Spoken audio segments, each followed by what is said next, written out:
Hey Doors fans, Jim Morrison fans, what we have in front of us is the apartment where Jim lived in the summer of 1965. There was a friend of his, Dennis Jacobs from UCLA, that rented an apartment in this building, and Jim Morrison lived up on the roof. And I don't know if his friend lived in that penthouse up there, but apparently Jim lived on the rooftop, starving himself and taking tons of acid and smoking a lot of dope that summer of 65, when the counterculture was just starting to get moving in this part of town in Venice, California.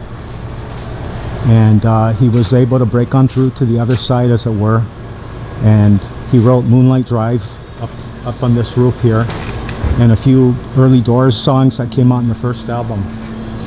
And if it wasn't for Jim breaking on through to the other side and donning his old skin and becoming the Lizard King, the new counterculture hero, we wouldn't have had the transformation of rock and roll into the type of rock and roll that started at that time if it wasn't for Jim Morrison.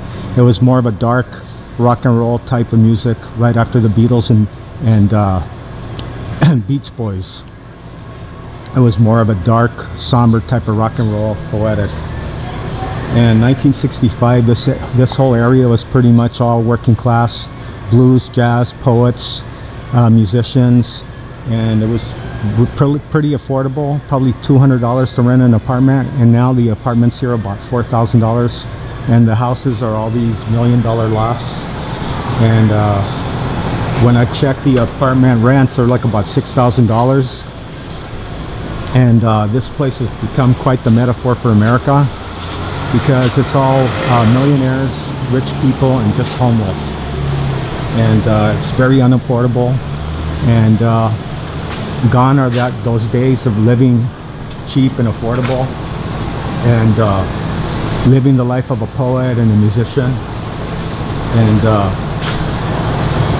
just being able to find oneself. But if you have to always worry about your $5,000 a month rent, it's pretty impossible to find yourself.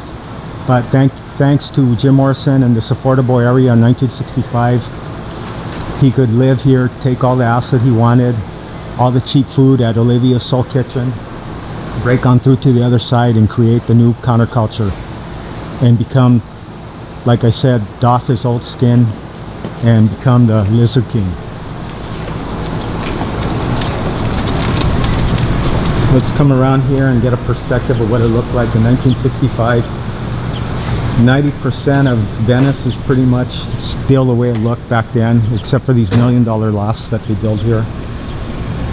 Like I said, right here, wealthy, rich, movie stars. And then you have these little coffee shops. But at least you get a perspective of what it looked like in 1965. And apparently this guy that bought these apartments, he was a big Doors fan, so he decided to name them the Morrison Apartments. So I could imagine what the rents are in there, probably about $4,000 a month. Okay, Doors fans, hope you appreciate this. Thanks.